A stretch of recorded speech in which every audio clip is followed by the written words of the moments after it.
Okay, it's 4th of July weekend, and this town I live in put off all of their uh, parades and fireworks display until today.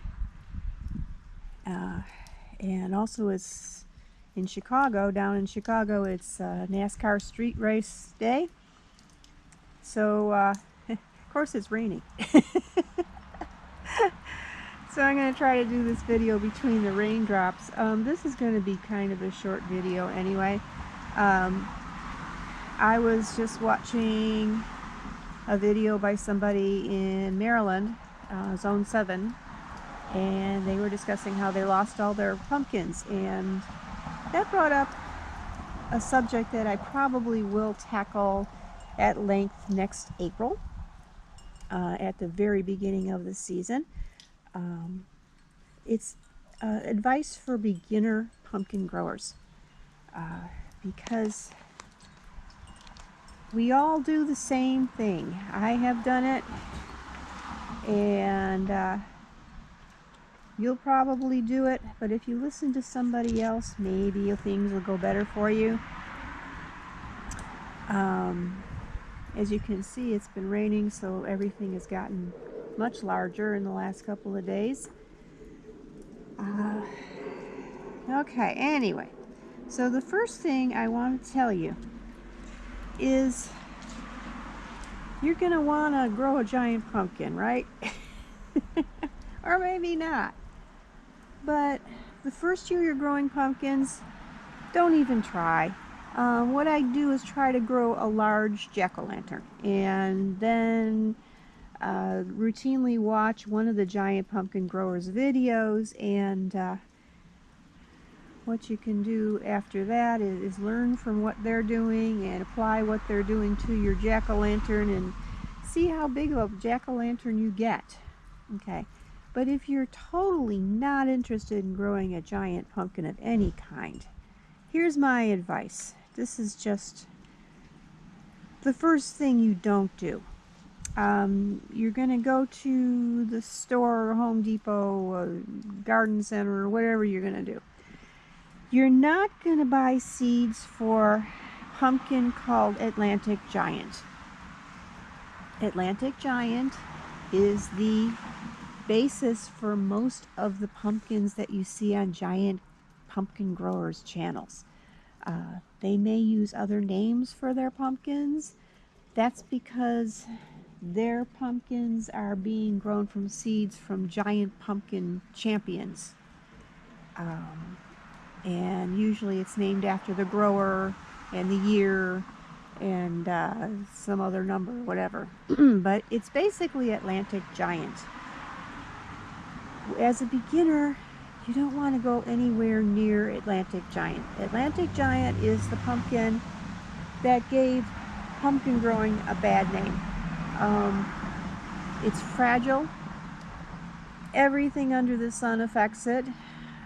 You're not going to get anywhere with it. You're going to lose all your pumpkins. You're going to lose your vines.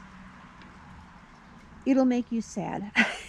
It'll turn you away from pumpkin growing. And even if it grows well for you, it takes up at least a suburban backyard worth of space. And of course you don't want to do that. So avoid Atlantic Giant for the first year at least. Learn with jack-o'-lantern or Connecticut Field, or if you need a short vine pumpkin, let's look up a few of those. You can only get these online. Short vine. Let's see, Cargo. Let's look the box. Okay, yeah, Cargo is a good one. It's a 20 to 25 pounds short vine. Duchess is another good one. Igor is medium vine.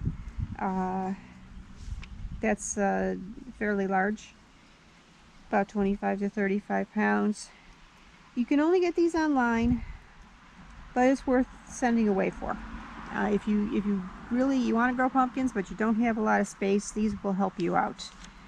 You're still going to have to donate some space from your garden, about 12 to 15 feet, but you're not going to have a pumpkin that takes over the whole world. Okay, so what you shouldn't grow.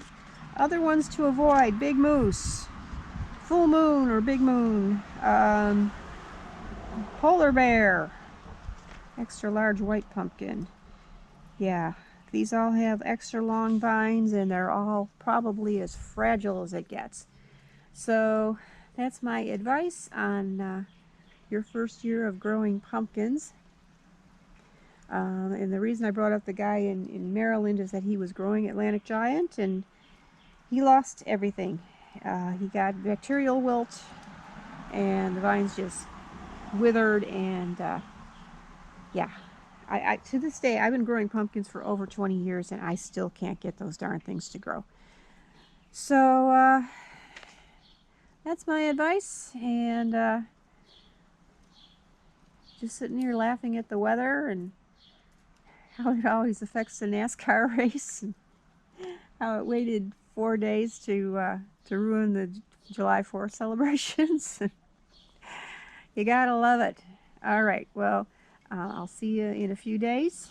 And meantime, you can watch the bees pollinate the catnip, and hopefully help keep the squash vine, the squash bugs away.